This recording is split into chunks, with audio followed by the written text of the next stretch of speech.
No sleep till dun, dun, dun, Brooklyn.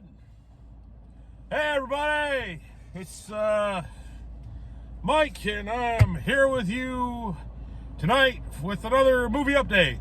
I just got out of seeing the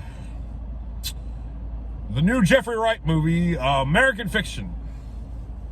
And I had been seeing quite a lot of buzz about this movie. I remember seeing the trailers for it, I think a couple months ago.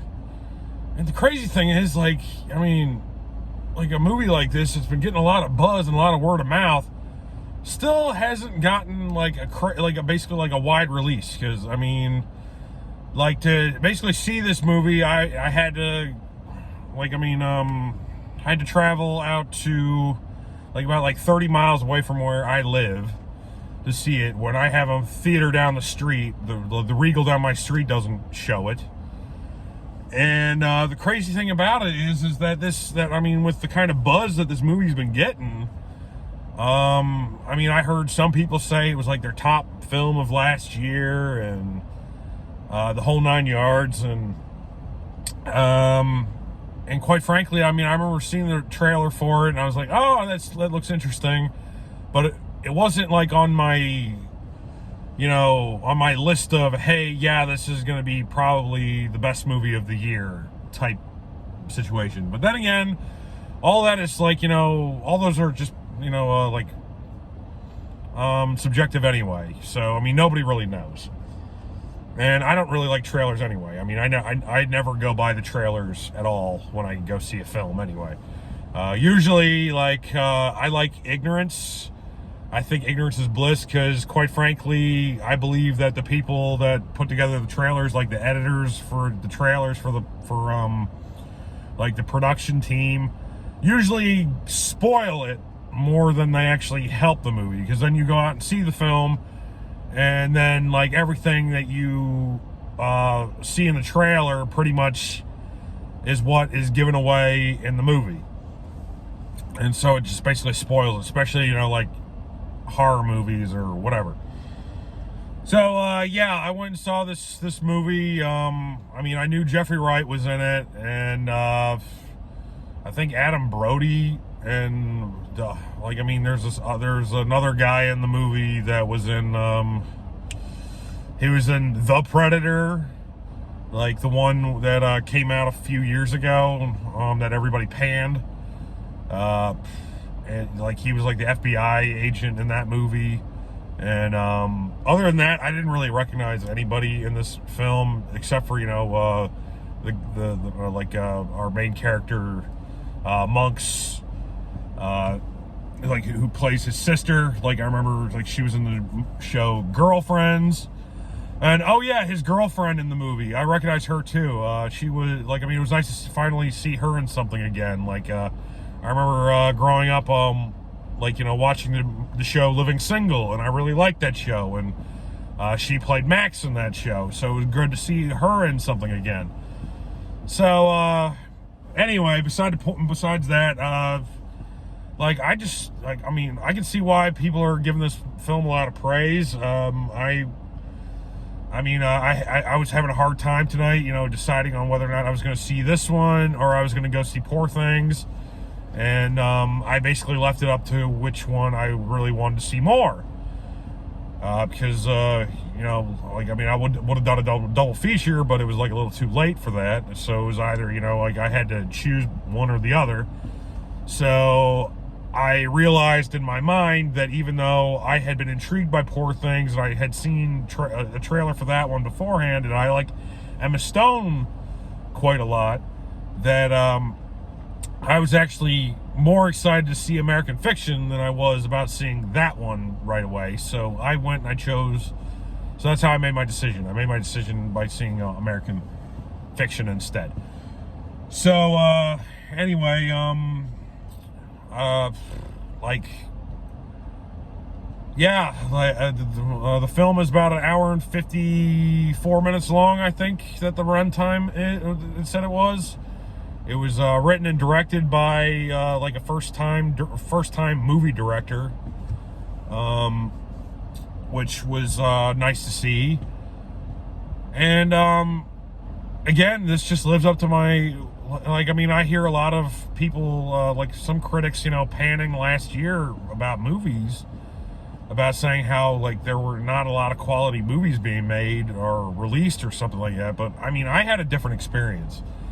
Last year I felt like was I thought it was like a stepping stone, and the fact that it was like the best, it was like one of the better years in recent years for giving us a lot of like projects that wouldn't have been greenlit in years prior. Like, I mean, like we got that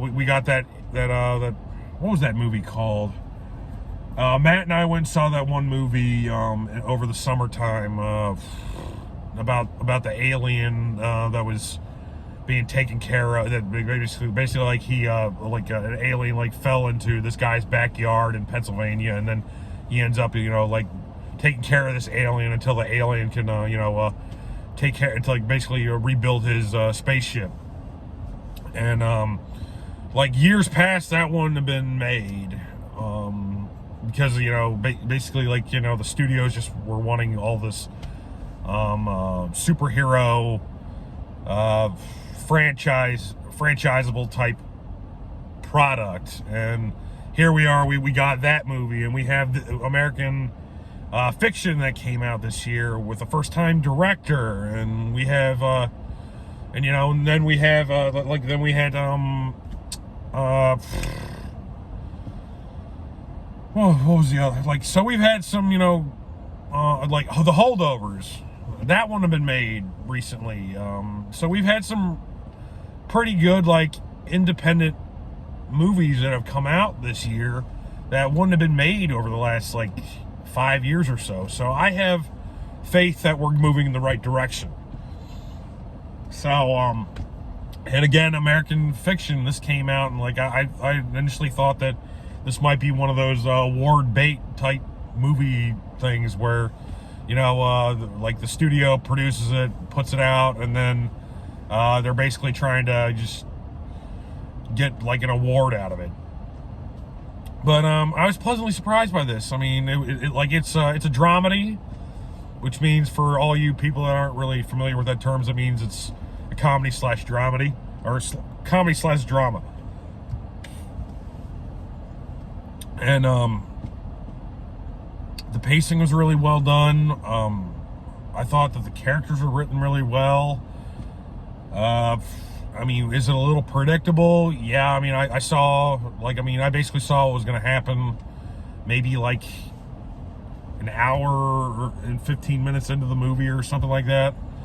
But hey, it is what it is. I mean, I've seen a lot of movies over the years. Nothing really surprised me anymore. The execution was really well done, though. And I didn't see the complete ending of the movie.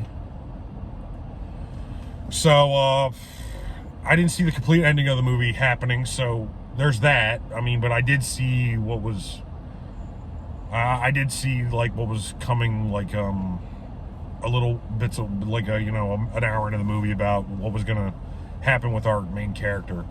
So anyway, our main character, I'm not going to give any spoilers. Like, our main character, he's a struggling writer, but not only that, but he's a professor at a university.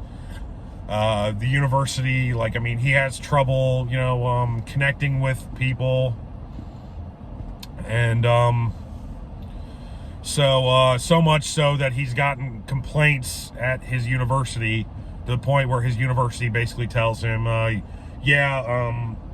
you're like, just like when you go visit your family over break, don't come back. We're gonna basically, like, I mean, you don't rush back to come back to see us. Like, I mean, just take your time. In other words, they're basically laying him off and saying, hey, yeah, we're moving on from you. You're too difficult to work with. And so, so he goes back home, and he's dealing with, his family, who he hasn't basically, he basically ran away from Boston to Los Angeles, the farthest away you can get in the United States. lengthwise. He went from being on the furthest on the East Coast to all the way on the West Coast just to basically get away from his family. And so so he goes back home, and then just life-changing things happen while he's at home, with aging parents. And he has something that goes on with his like a life-altering event happens. And then basically his novel that he wrote that had been shopped around was denied again for I think the 9th time or something like that. So basically he comes up, so he basically with a pen name he decides to write a book out of spite and just submit it. And then all of a sudden the novel gets initially his agent was totally against submitting it, saying it was drivel. And then all of a sudden he gets an offer from a publisher that has denied him over and over and over again through for his other books. And then so basically that's the main gist of our story is that we have a struggling writer, and then all of a sudden his book gets picked up, and then next thing you know he has to live up to expectations of what they think that he's like. And so and then with all that he's battling his he's battling with himself over the identity of who he is in his later years. So I thought it was really well done. The comedy, comedy's hit or miss, and I thought that the comedy in the movie, basically the delivery for everything that was going on, was really good. I just thought the movie was really well done, and I think it deserves all the accolades that people are talking about it. And this is definitely a movie that you should definitely go out and see in theaters.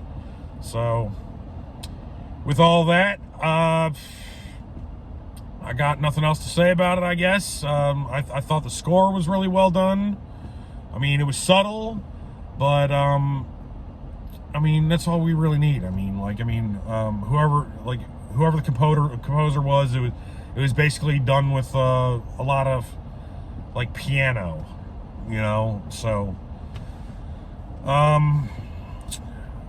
with all that out of the way, that's pretty much all I got for tonight's review. I plan on trying to go see Poor Things next, I think. And I'm all up to I'm slowly getting up to date with my backlog of films that I during my depression that I wasn't able to see because I didn't want to get out of the house. So we're getting there. So anyway, so this is shelf worthy in my opinion. Then again, I saw a lot of films this year that were shelf worthy, I think. And I would give this a solid A. Brand new director. He's done work before. It's just that mostly he's done writing. He's had writing credits on television shows. I saw that he had a writing credit on the new Watchmen series that came on HBO. But this is his first directorial film that he's done. And so with that, I think that I thought he did a great job. I give it a solid A. I would definitely buy this and put it on my shelf, and for rewatchability, because it just reminds me of it's a great movie about storytelling, about not giving up type stuff, and I love movies like this. It reminds me of when I watched The Founder. And The Founder, I can rewatch that over and over and over again. It helps motivate me